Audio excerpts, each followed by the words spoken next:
초저출생, 인구 절벽과 초고령 사회로 가는 고속열차입니다. 대한민국 가구의 49.8%가 65세 이상 노인 가구가 되고 평균 가구 원수는 1.91명으로 줄어들고 있습니다. 우리가 함께 힘을 모아서 헤쳐나가야 하지 않겠습니까? 시간의 흐름도 빠르고 세상의 변화도 급물살을 타고 있습니다. 인구 절벽을 향해서 다가가는 저출생 문제를 생각하면 마음이 더 급해집니다. 미래는 불투명합니다. 하지만 두려워할 필요가 없습니다. 대한민국 성도들이 나라를 위하여 기도하고 있기 때문입니다. 우리는 다음 세대 돌봄과 한 교회, 한 학교 섬기기를 통해서 여전히 다음 세대를 살릴 수 있다고 믿습니다. 이 일의 주역은 교회, 하나님께 세우신 한국교회, 대한민국을 살릴 답이 있습니다. 한국교회가 우리의 희망입니다. 다음 세대를 돌보고 길러내어야 합니다. 오만 한국교회여 일어나십시오. 하나가 되어 주십시오. 다음 세대를 살리는 사명에 동참해 주십시오. 행복한 출생, 든든한 미래, 한국교회의 사명입니다. 대한민국의 희망입니다.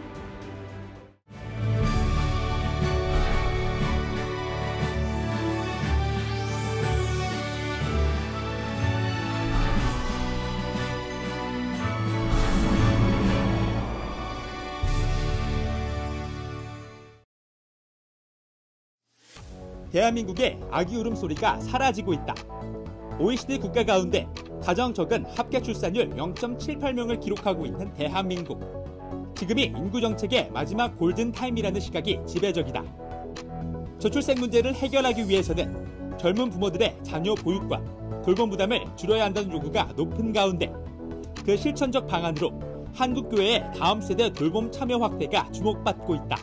네, 제가 다니고 있는, 섬기고 있는 교회에서 아이 돌봄 서비스를 진행을 한다고 하면은 굉장히 저는 교회 일원으로서 또 사회 일원으로서 안심하고 믿고 맡길 수 있을 것 같습니다. 돌봄시설의 급감으로 아동 돌봄 사각지대가 늘고 있는 현실 속에서 지역적 접근성이 좋은 교회 시설과 인적 자원을 활용한다면 돌봄 공백을 효과적으로 보완할 수 있을 것으로 보고 저출생 대책 국민운동본부는 전국 교회 시설 내 아동 돌봄을 위한 입법 청원 서명 운동을 진행하고 있다. 어린이집 같은 경우에 너무 규제가 심하니까 이것을 교회가 못하고 있어요. 바로 해결책은 규제를 풀어주는 겁니다. 교회에서 아이들 돌볼 수 있도록 어린이집을 비롯하여 많은 시설을 이용할 수 있도록. 국가의 분배 문제가 달려있는 만큼 국가 정책 가운데 가장 시급하게 해결해야 할 저출생 문제. 정부와 한국교회가 함께 인구 절벽 시대에 나아가야 할 방향은 무엇인지 함께 논해본다.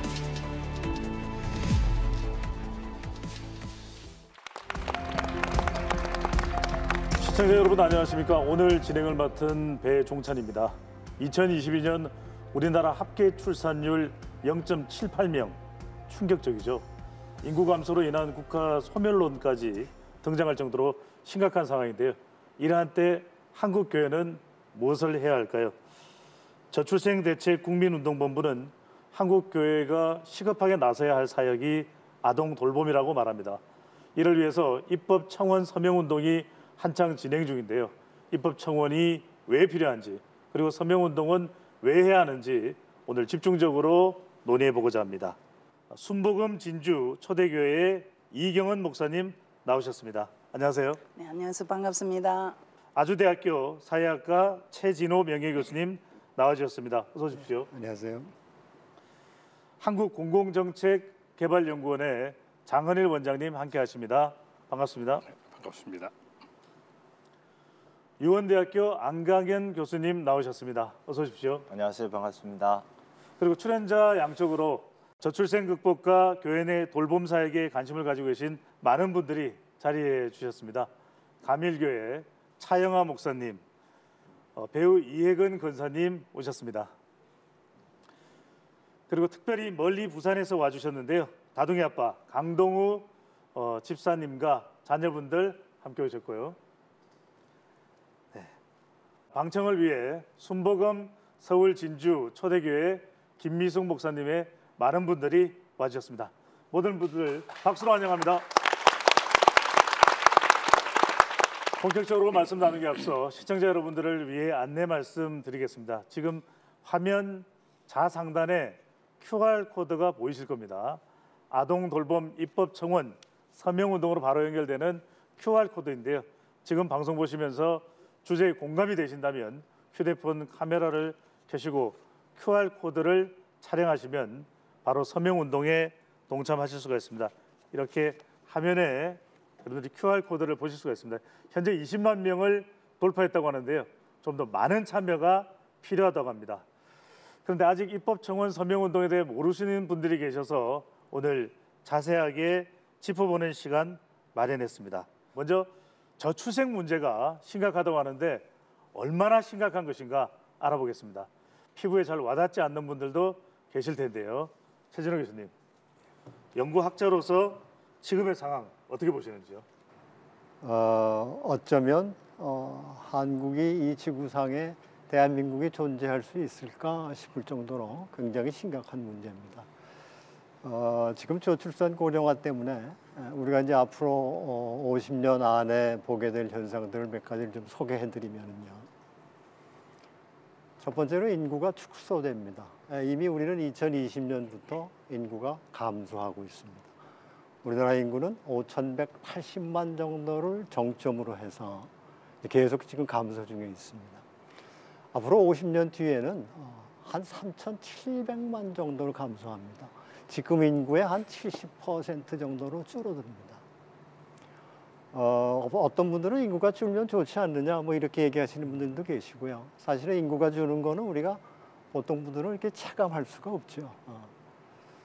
두 번째 우리가 지금 유의해야 할 거는 생산 연령 인구도 줄어듭니다. 생산 연령 인구는 뭔가 하면 연령으로 따져서 15세부터 64세 되시는 분들로 이 인구가 많아야 생산 활동도 열심히 참여하고 소비도 열심히 해서 경제가 활성화되는 그런 인구인데 이 인구는 총 인구 주는 것보다 더 가파르게 줍니다. 세 번째로 이제 우리 교회에서 관심 갖고 있는 다음 세대 인구. 우리가 학령 인구로 따지면 초, 중고, 대학에 다녀야 될 그런 연령의 인구들 이건 더 많이 줍니다. 지금보다 한 50년 뒤에는 42%로 줄어듭니다. 뭐 이미 우리가 오늘 이제 얘기 나오겠지만 많은 조그마한 교회들은 이제 주일학교가 없어지고 있다. 바로 이 다음 세대들이 축소되기 때문에 나타나는 현상들입니다. 정말 심각합니다. 사라져가고 있는 대한민국 그 외에도 뭐 부양비 문제 등 각종 문제가 이제 유발된다고 볼 수 있는데 그래서 저출생에 기인하는 인구 절벽 문제를 극복하기 위해서 지난해 종교계, 학계, 시민단체 등 각계 지도자들이 참여한 저출생 대책 국민운동본부 줄여서 이 출대본이 출범을 했습니다. 이경은 목사님께서 경남 본부장을 맡고 계시죠. 자, 지역에서 느낀 저출생 문제 어떻습니까? 심각합니다. 어린이집, 유치원, 또 소아과 병원, 또 유아용품과 관련된 이런 업체들의 숫자가 줄어들고 있습니다. 교회도 마찬가지입니다. 지금은 주일학교가 없어지고 있지만 10년 후에는 조금 전에 말씀하신 것처럼 청년부가 없어집니다. 국가적으로도 국방의 업무를 감당해야 할 청년이 없습니다. 어떤 분은 남자가 못 가면 여자가 가면 되지 하는데 여자도 태어나지 않습니다. 정말 심각한 일입니다. 그래서 이 일의 정말 심각성을 알고 정말 이 일에 교회가 적극적으로 나서야 믿음의 계보를 이루어갈 수 있는, 교회가 존속할 수 있는, 국가도 존속하지만 교회도 존속할 수 있다는 이것을 인지하여 정말 이 일에 적극적으로 목사님들께서 나서주셨으면 하는 마음 간절합니다. 저출생 문제가 지속되면 사회 전반에 여러 충격을 미칠 것이다. 또 이경은 목사님께서는 특히 국방의 의무에 대해서 사례를 들어서 말씀 주셨는데 특히 중앙보다는 수도권보다는 지방이 더 어려움이 많을 것이다 이렇게 예상되는데 안강훈 교수님 지금의 상황을 좀 진단해 주신다면요. 네, 아까 최진호 교수께서 말씀하셨는데 그런 이제 다양한 문제가 발생합니다. 그런데 이제 수도권보다는 지방자치단체 지역으로 가면 갈수록 심각해지죠. 47년이 되면은 157곳으로 늘어나게 됩니다. 그러면 이제 늘어나지 않는 지역에 몇 개 안 남는 거죠. 그만큼 심각합니다. 근데 지역 소멸이 무슨 뜻이냐, 무슨 의미냐, 이게 대해서 우리가 조금 더 생각해 봐야 될 필요가 있습니다. 단순히 인구가 줄어서 인구 소멸, 지역 소멸이냐, 그런 뜻은 아니고요. 넓고 아플 때 돌봐줄 사람이 있느냐, 내 아이를 맡기고 안심하게 살아갈 수 있느냐, 그런 사람이 없어지는 거 아니냐, 이런 거에 대한 두려움이 본질적인 어떤 지역 소멸이라고 볼 수 있습니다. 자, 지역 인구가 감소하면 어떻게 되죠? 당연히 그 지역에 고령화가 되게 되죠. 그리고 문제의 핵심은 돌봄이 없어진다는 겁니다. 지금 현대 시대는 자동화 시대 되었죠. AI 시대입니다. 메타버스 시대입니다. 그런데 돌봄은 누가 하나요? 사람이 직접 하는 거거든요. 근데 그것이 없어진다는 겁니다. 사람이 사라지면은 돌봄도 사라집니다. 돌봄이 사라지면은 우리의 삶도 없어지는 겁니다. 인구 감소가 가져오는 가장 큰 어떤 공포는 지방자치단체라든지 지방이 없어지는 것이 아니라 나를 지켜주는 돌봄이 없어지는 것에 대한 그러한 것이 가장 공포다라고 볼 수 있고요. 지역 소멸 현황을 조금 말씀드리면은 첫 번째는 지역 인구 감소입니다. 특히 호남 지역, 영남 지역이 가장 많이 없어지고 있어요. 저희 먼저 세종시를 제외한 16개 시도가 인구가 모두 감소하고 있는데 경북, 부산, 경남, 전남 순으로 인구가 가파르게 감소하고 있습니다. 두 번째는 이제 지방대학 소멸과 지역 소멸에 대해 좀 말씀드리겠는데, 인구가 지역에 줄면은 지방대학도 없어지게 되잖아요. 그러면은 지역의 중심이 사실은 대학들이거든요. 그 대학이 없어지면은 지방이 발전할 수 없는 거죠. 근데 이런 말이 있습니다. 문을 닫는 대학들이 어느 순서예요? 벚꽃 피는 순서예요. 없어지는. 그러면 저 밑에서부터 제주도부터 없어진다는 거죠. 지방 대학이 없어지는 이유가 뭐냐? 주요 요인은 좋은 일자리가 없습니다.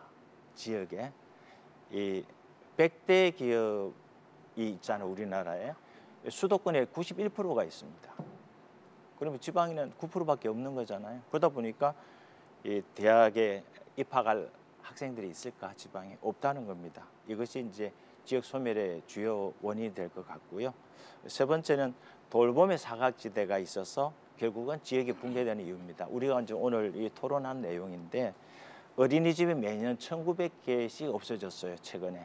그럼 결국은 돌봄 사각지대가 나타나지 않습니까? 그로 인해서 지역 소멸이 가속화되는 중요한 원인이 된다. 저는 그렇게 봅니다. 교양이 없어진다, 또 돌봄이 없어진다, 전원일기가 없어진다.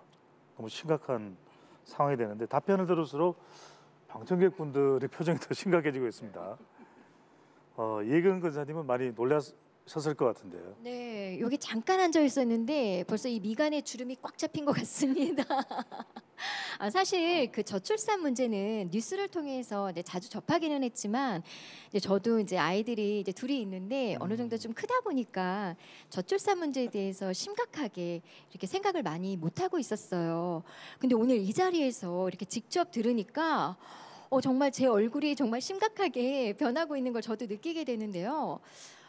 정말 우리가 한 아이를 이렇게 안고 가시는 그 부모님들을 보면 아유 언제 다 키울까 이런 생각을 하면서 그냥 이렇게 웃어서 넘겼는데, 그게 아니라 아유 제가 조금이라도 좀 안아주고 돌봐줘야 되겠구나라는 생각이 들면서 이 저출산 문제가 제가 생각했던 것보다 훨씬 더 심각하고, 이 돌봄 문제가 빨리 원활하게 좀 될 수 있도록 그 서명 운동을 하는 게 시급하구나라는 생각을 하게 됐습니다. 네, 아이는 마을이 키운다, 이런 이야기를 하더라고요.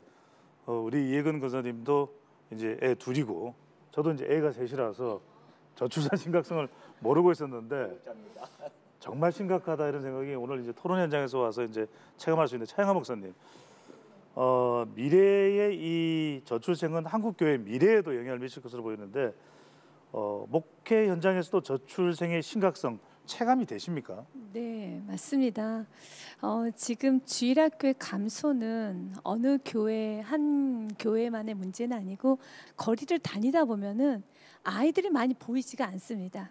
전에는 아이들이 많이 뛰놀고 어떤 아이들이 참 많이 보였는데 실제적으로 우리가 느끼기에 우리가 이렇게 좀 다니다 보면 아이들이 많이 보이지 않고 정말 좀 어르신들이 많이 있다는 걸 좀 보게 되고요.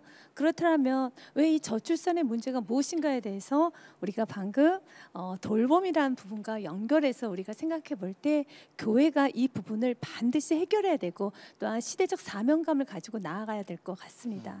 참 또 궁금한 것은 국가적으로 여러 대책들이 있어 왔을 텐데 출생률이 좀처럼 반등하지 않은 이유는 무엇일까 상당히 궁금합니다. 이때 답을 해주실 분이 계시죠. 장은희 원장님, 저출생의 가장 큰 원인 무엇이라고 보십니까? 큰 병이 걸려 있는데 해열제만 먹고 있는 거죠. 우리가 16년 동안에 280조, 300조 원이 넘는 예산을 사용했다라고 하지만 실질적으로 우리 저출산에 들어가는 예산은 한 36% 정도. 나머지 예산은 저출산이라고 하는 꼬리표를 붙였지만 각 정부 부처의 여러 명목으로 예산들이 나가고 있었기 때문에 실질적으로 저출산 예산을 집중했다라고 보기는 조금 문제가 많이 있죠. 근데 그럼에도 불구하고 어쨌든 수많은 정부가 지내오면서 저출산에 대한 정책을 세우고 많이 했지만 이 문제가 왜 우리가 0.79명으로 78명으로 이렇게 최하위, OECD 최하위, 전 세계 최하위를 가지고 있는 그 문제에 대한 답을 하기는 참 쉽지는 않습니다. 방금 제가 우리 다둥이 이제 우리 혜원이 5살 애를 보고 너무 감사한 거예요. 우리 혜원이 가서 인사를 나눴는데 얼마나 귀한지 이 모습들을 보고 이렇게 애를 보면 너무 소중하고 너무 귀하다라고 하는 우리 사회의 가치관에 대한 문제인데 너 왜 애를 낳으려고 하니? 야, 이 세상이 어떤 세상인데?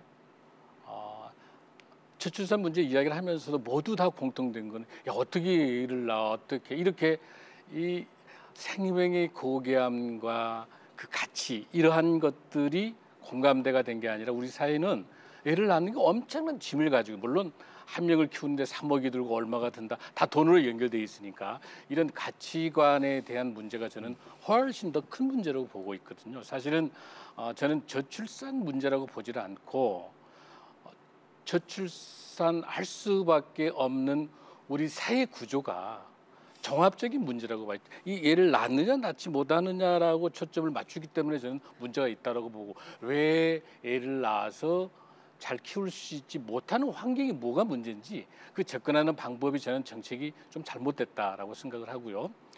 가장 중요한 양성의 평등의 시스템을 분명히 도입을 해서 이 애 문제가 육아의 독박으로 여성의 독박으로 가지 않도록 그런 환경들을 만드는 여러 가지 요인 중에서도 가장 중요한 문제라 그렇게 생각을 하고 있습니다. 원장님 말씀이 정말 새겨들을 수밖에 없는 게 절대 여성들의 독박이 돼서는 안 된다. 그 때문에 출생을 안 하는 것 아닌가. 그 역할을 어떻게든 우리 교회가 좀 담당을 좀 해줄 수 있는 역할이 있지 않을까라는 생각하면서 방청객에도 우리 청년들이 보이는데 나한테 질문할까 좀 걱정할 것 같은데 의견을 좀 들어볼까요? 평소에 뭐 이제 아직 결혼을 하고 뭐 자녀를 가질 나이는 아니지만 출생에 대해서 어떻게 생각하는지 어떤 환경에 대해 출생을 할 수 있을 거라고 보는지 뭐 가지고 있는 생각이 있다면 얘기 좀 해주시죠. 먼저 저는 크리스찬으로서 출생이라는 것은 이제 생육하고 번성하라는 하나님의 말씀에 따라 필수적이라고 생각을 하고요. 때문에 자녀를 낳을 때 이제 좋은 환경 속에서 이제 잘 돌봄 시설 속에서 이제 잘 낳을 수 있는 그런 환경이 조성이 되는 것이 필요하다고 생각합니다. 또 누구 한 분 이야기를 좀 해주실까요? 자기 생각이 어떤지 출생에 대해서. 결국엔 돈 문제인 것 같아요. 현실적으로 이게 집값만 해도 계속 오르고 있으니까 결국에는 제가 사는 곳도 결국에는 경기도 수도권이고 아마도 거기서 살아야 할 것 같은데 또 거기서 집을 구하기도 어렵고 아이까지 또 키워야 되니까. 그러니까 더 어려워지는 것 같아요. 결혼도 생각하기도 어려워지고 아이를 낳기도 더 생각하기 어려워지고. 감사합니다. 결국 답은 분명한데요. 여성들이 아이를 정말 마음껏 편하게 낳을 수 있게끔 또 편하게 키울 수 있게끔 만들어주면 이 문제도 해결 가능할 텐데 참 쉽지가 않습니다. 그래서 출대본에서 저출생 시대의 돌파구로 아동 돌봄을 개선하자는 대안을 제시하고 있는데요. 이미 어린이집이 곳곳에 있을 텐데 교회까지 나서야 하는 필요가 있을까? 이런 생각을 하시는 분들도 있을 겁니다. 안경희 교수님 어떻게 생각하십니까? 네, 지금은 교회가 적극적으로 나서야 할 때입니다. 왜 그러냐면은 아까 제가 말씀드렸는데 어린이집 매년 몇 개씩 없어져요? 1900개씩 없어졌댔죠. 5년 사이에 9000개가 폐원을 했습니다.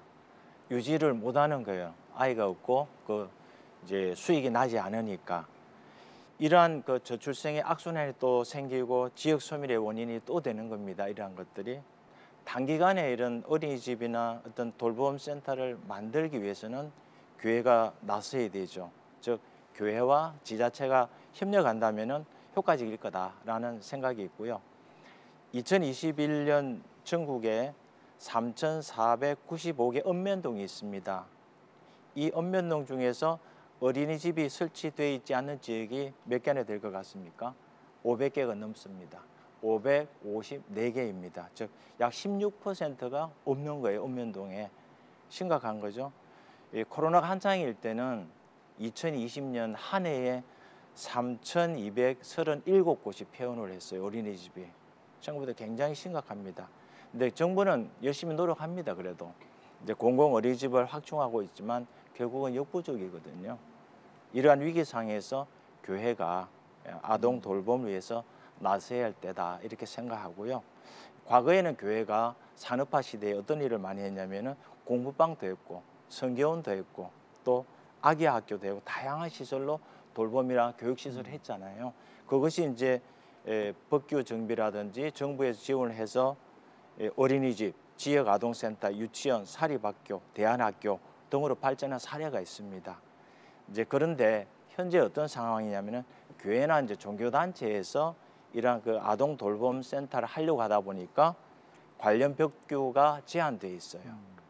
그래서 결국은 이제 앞으로 사회적 합의 도출이라든지 관련 법규 개선이 뒤따라야지만이 이제 이러한 아동 돌봄 센터가 가능한 그러한 상황입니다. 그러한 부분에서 아마 오늘 또 토론이 돼야 되지 않을까 그런 생각을 가지고 봅니다. 추가적인 돌봄이 특히 지방에서는 더 필요할 수밖에 없다는 생각이 드는데 최준호 교수님, 그동안 국가적으로 저출생 극복을 위해 상당한 예산 쓰지 않았습니까? 근데 여전히 돌봄의 공백이 있다. 이거 어떻게 생각하시는지, 또 앞으로 예산 집행이 어떻게 좀 더 집중이 돼야 될지 의견을 주신다면요.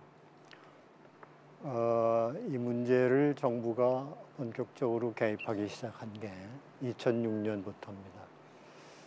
2006년부터 5년 단위의 저출산 고령사회 기본 계획이라는 걸 만들고 거기에서 이제 어떻게 하면 출산력도 높이고 고령화 문제도 좀 해결하고 여러 가지 대책들을 했는데요. 처음부터 사실은 저출산을 해결하려고 그러면 돌봄이 아주 기본 중에 기본인데 그 부분을 좀 그렇게 마음껏 하진 못했어요. 그러니까 제1차 저출산 고령사회 기본 계획을 보면 저출산 대책으로 한 100여 가지를 나열해 놨는데, 그러니까 쉽게 말하면 정책의 우선순위가 있고 출산율을 높이는데 뭐가 가장 중요하냐 그걸 알아서 거기에 집중했으면 그래도 지금은 좀 낫었을 텐데 선택과 집중이 잘 안 돼요. 선택과 집중이 안 돼서 그냥 조금이라도 관련되어 있는 정책들 다 집어넣고 하려고 하다 보니까 상대적으로 돌봄에다가 우리가 너무 좀 등한시했고 힘을 쏟지 못했어요. 사실 여기 계신 분들도 아마 경험을 하셨을 것 같은데 사각지대가 2개가 있었습니다. 돌봄에서. 첫째는 어린이집에 맡기면 한 저녁 6시쯤 아이들 이제 데려오는데 부부가 같이 일하다가 갑자기 야근할 일이 생기면 난리가 납니다. 저도 실제로 겪은 일이에요. 제가 학교에서 일하면서 우리 여직원이 하나 있었고 아들이 한 4살쯤 됐는데 아침에 나올 때 약속은 오늘은 내가 우리 집 아이 데려갈게 하고 나왔는데 갑자기 일이 생겨서 못하게 되면 남편한테 전화합니다. 큰일 났다. 나 이거 일해야 되는데 어떡하지? 나도 오늘 안 되는데. 그러면 그때부터 친정엄마 전화하고 시댁엄마 전화하고 안 되면 동생한테 이런 일들을 그동안에 우리가 겪었어요. 네. 두 번째 사각은 뭔가 하면 이제 아이들이 초등학교 들어가면 어린이집은 저녁까지 봐줘요. 초등학교는 오후 이른 시간에 끝나요. 1학년, 2학년. 그러면 이 부모님, 조부모가 봐줄 수 없는 아이들은 어떻게 맡길 데가 없어요. 그래서 이제 도시 같으면 이 학원을 보내는 거예요. 학원에 가서 아이들이 좋아하든지 말든지 시간을 때우기 위해서 태권도도 배우고 미술도 배우고 한 3-4개를 해야 이제 저녁 엄마가 올 시간이 돼요. 이런 현상들이 일어나요. 근데 이제 더 큰 문제는 방학이에요, 방학. 일하는 사람들은 방학이 없는데 아이들은 방학이 있어요. 그럼 방학 때 이거 누가 애를 누가 봐주냐.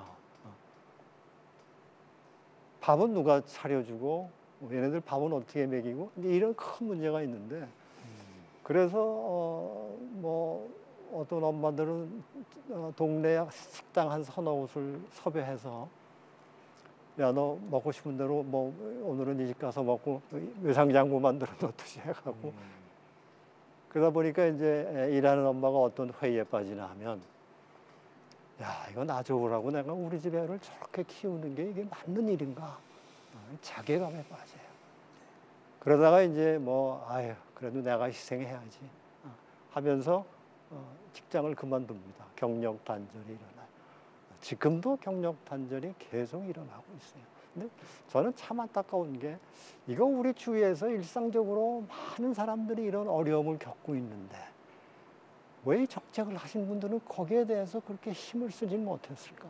다행히 이제 그 뒤가 되면서 요새는 이제 방과 후 학교 이런 것들이 다 생겨서 좀 나아지긴 했습니다만은 제가 보기에는 아직도 이 문제 해결 안 돼 있어요. 그러니까 지금이라도 우리가 빨리 이 문제를 해결한다 그러면 제일 먼저 해야 될 일이 이 돌봄 문제는 거의 완벽하다.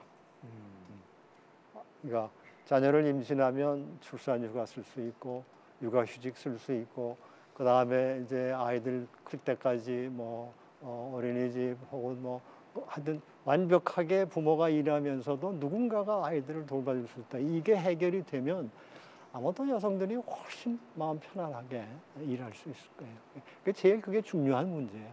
네. 이경은 목사님, 저출생 문제는 정부가 해결해야 되는 문제이기는 합니다. 그런데 후련하고 시원한 대책이 없어서 그래서 교회가 이 문제에 관심을 가져야 하는 이유 무엇이 될까요? 우리 교회는 하나님 뜻입니다. 생육하고 번성하고 충만하고 또 다스리고 정복하는 이 하나님 뜻 때문에 하나님 명령입니다. 저희들은 할 수밖에 없고 또 저희 교회에서는 실제로 우리 교회 권사님께 자녀를 낳으라 하니까 키울 줄 사람이 없다는 거예요. 엄마가 키워주면 낫겠다 하는데 그 엄마도 키워줄 수가 없는 거예요.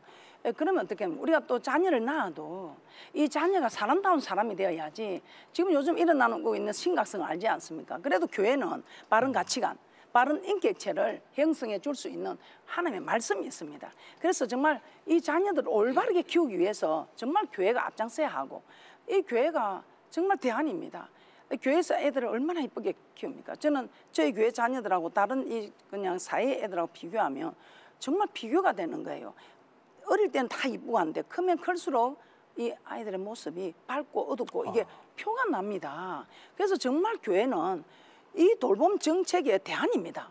그래서 저는 제가 적극 참여하고 나서고 있습니다. 이 교회만이 그래서 이 교회만이 정말 이 국가 정책에 맞추어서 이 아이를 정말 많이 출생해서 우리나라가 정말 거룩한 물의 일원으로 일어나야 되지 않겠느냐 그렇게 생각합니다. 네.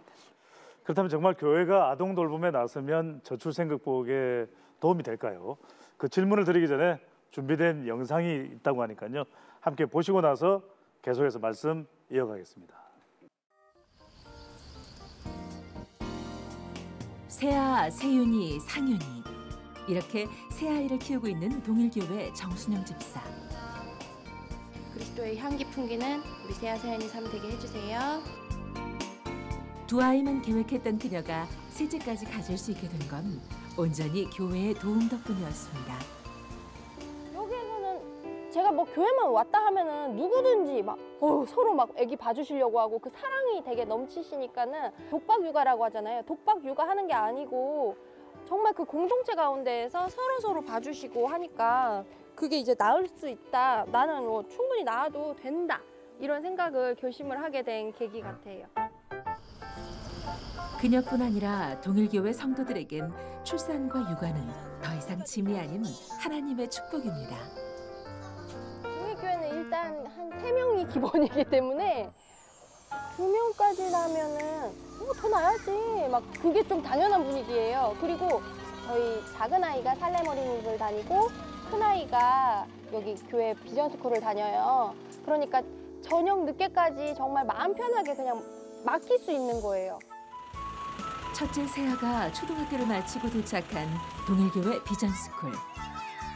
휴대폰을 손에 꼭 쥐고 다니는 여느 아이들과 달리 피구, 달리기, 실뜨기 등의 놀이에 재미가 들려 있습니다.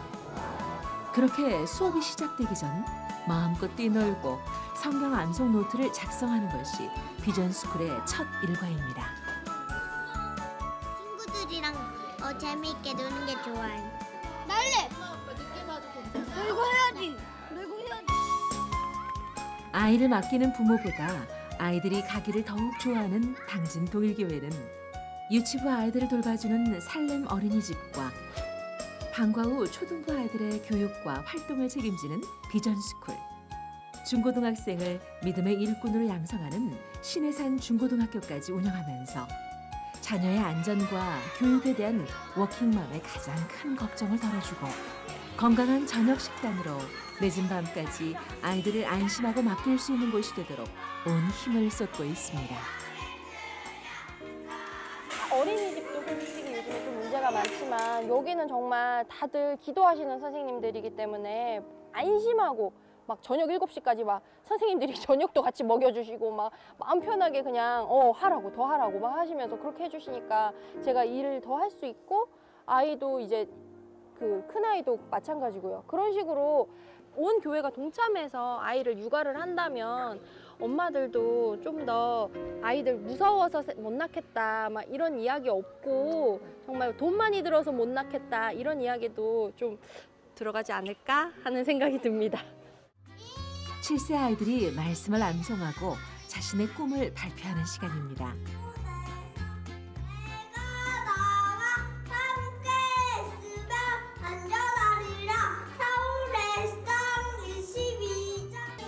유아부터 청소년까지 가족 공동체로서 양육을 함께 책임지는 동일교회의 헌신이 당진 관내 5개 초등학교 1학년 기준 12.7%가 교회를 출석하는 결과를 가져왔는데요.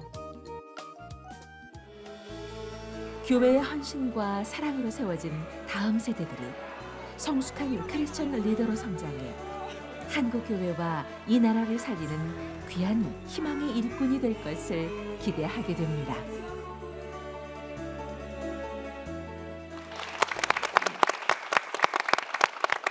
당진 동일교회에 출석하시는 한 가정의 사례를 영상으로 봤습니다. 자녀를 돌봐줄 곳이 확실히 확보가 되어서 마음 놓고 출산을 할 수 있었다는 말씀이었습니다. 충남 당진의 사례였고요. 여기 방청석에는 더 멀리에서 와주신 가정이 있습니다. 부산에서 와주신 강동호 집사님 가족입니다. 안녕하십니까? 반갑습니다.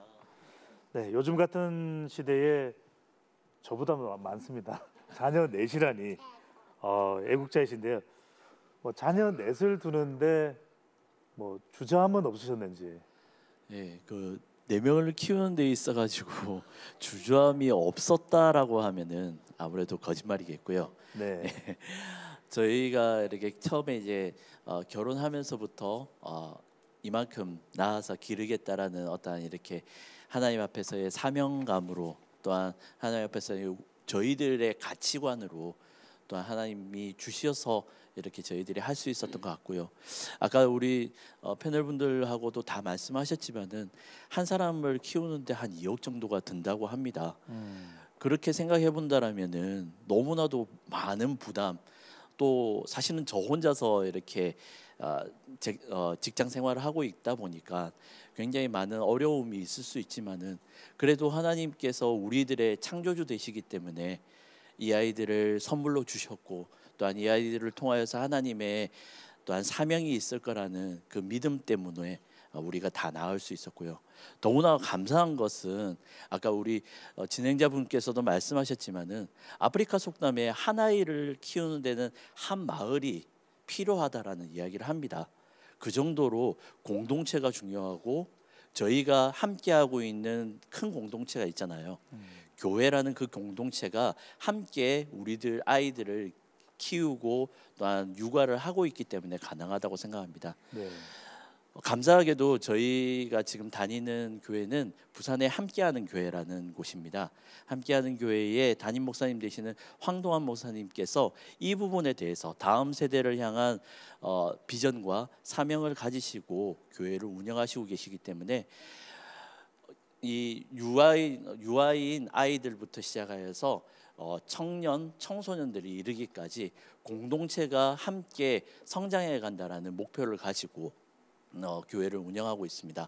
그래서 지금 우리 제일 막내가 5살이거든요. 5살 같은 경우에는 이제 이 같은 부모들끼리, 같은 세대의 부모들끼리 함께 모여가지고 유치부를 이루고 그 유치부에서 같이 함께 육아를 하고 있고요. 그리고 더군다나 감사한 거는 교회 안에 키즈 카페가 있어요.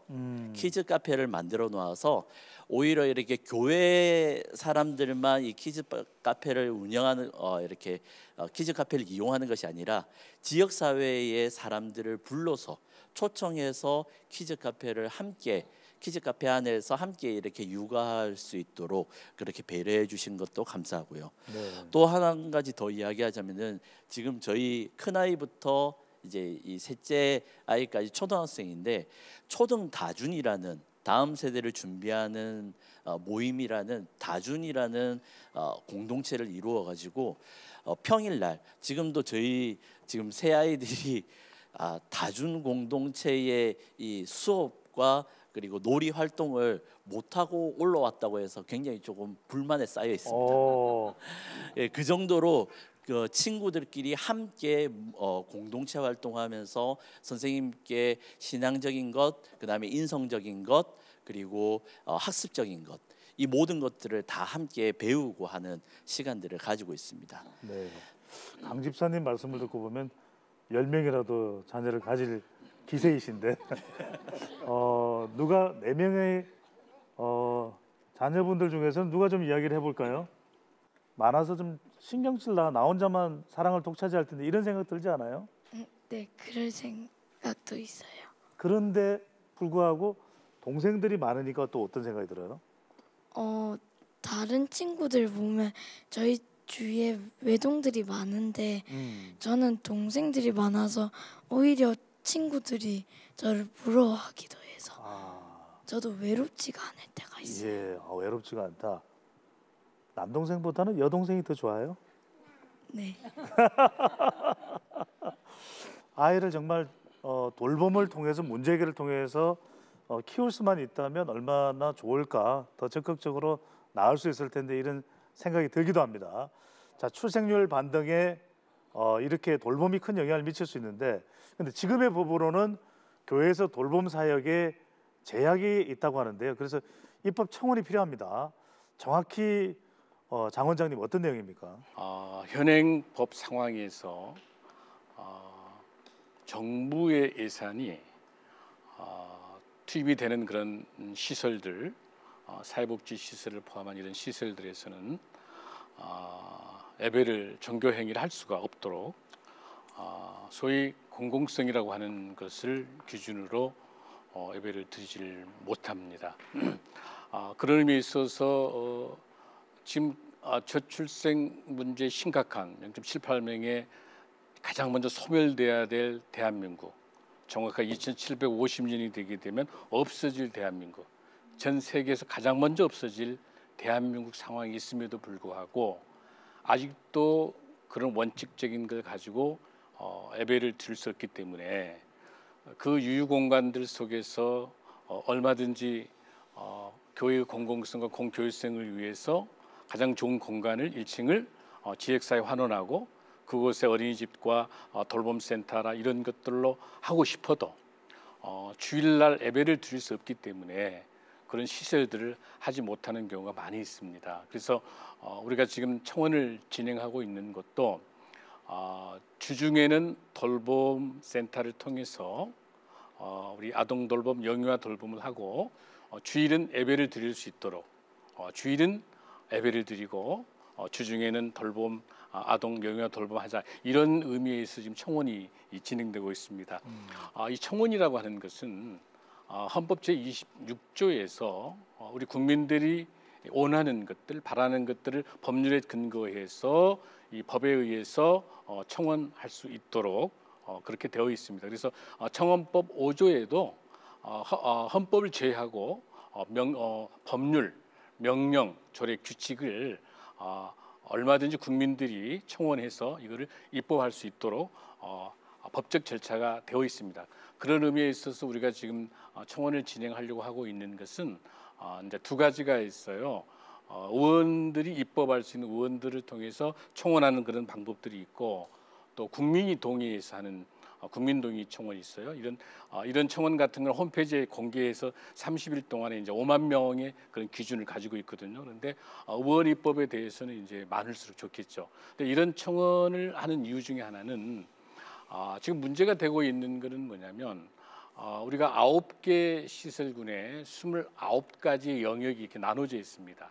그 중에서 네 번째의 그 군을 보면 문화하고 집합시설군 속에가 정교시설이 들어있어요. 그것이 500평방미터 제곱이니까 151평을 기준으로 그 이상은 전교시설로 들어가게 되고 자 이게 이제 우리가 아동 돌봄 복지에 관련된 시설로 연결돼서 돌봄센터 또 우리 영유아 돌봄 이런 시설들이 되기 위해서는 노유자 시설이라고 하는 그 시설 그러니까 교육과 복지 시설이라고 하는 그 군으로 들어와야 되는 거죠. 그러니까 사실 정교 시설에서 노유자 시설 내려오는 것은 신고를 하면 돼요. 상위 사이로 내려오는 거니까. 근데 문제가 뭐냐면 교회가 정교 시설을 버려야 돼요. 노유자 시설로 오니까 노유자에서는 예배를 못 드리는 것이죠. 지금 문제가. 그리고 또 우리가 보면은 하위군 중에서 제2 근련 생활이 있는데 그것은 이제 500m 평균 500제곱미터 미만이니까 151평 미만인 것은 근련 생활에 또 들어가요. 그 하위군이거든요. 그러니까 이런저런 거 복잡한 그런 상황들을 우리 국민들이 또 우리 많은 우리 크리스찬들이 알기는 어려운 점이 있는데 조금 오늘 지금 법안이 진행되고 있는 상황이니까 구체적으로 설명할 수는 없어요. 아직은 지금 우리가 다각도로 보고 있는 것은 건축법을 점검하고 있고 그리고 영유아 보육법도 점검하고 있고 또 아동지원법도 점검하면서 여러 영역에 있는 법들을 통해서 주중에는 아동 돌봄, 영유아 돌봄을 할 수 있는 그런 센터를 만들고 그리고 주일에는 예배를 드릴 수 있도록 그렇게 하기 위해서 지금 청원들을 진행하고 있어서 지금 국회 차원에서도 다각도로 지금 준비할 수 있도록 오늘 여러분들께서 우리 한국교회와 또 많은 대한민국이 저출생 문제를 해결할 수 있는 이 아동 돌봄, 영유아 돌봄에 대한 이 문제를 통해서 모든 종교 시설들이 이 일들에 함께 돌봄센터를 만들고 또 이를 통해 가지고 저출생 문제도 근본적으로 해결할 수 있고 또 동시에 더 중요한 종교 시설들이 또 우리 한국 교회가 공공성과 공교회성을 가지고 지역과 국가를 섬길 수 있는 또 동시에 저출생 문제를 해결할 수 있는 가장 중요한 안이다. 그런 의미 있어서 청원이 그 무엇보다도 중요하다라고 하는 것들을 말씀을 드릴 수 있겠습니다. 자, 여러 제약 때문에 교회가 할 수 없었다는 말씀을 이제 장 원장님께서 해주셨는데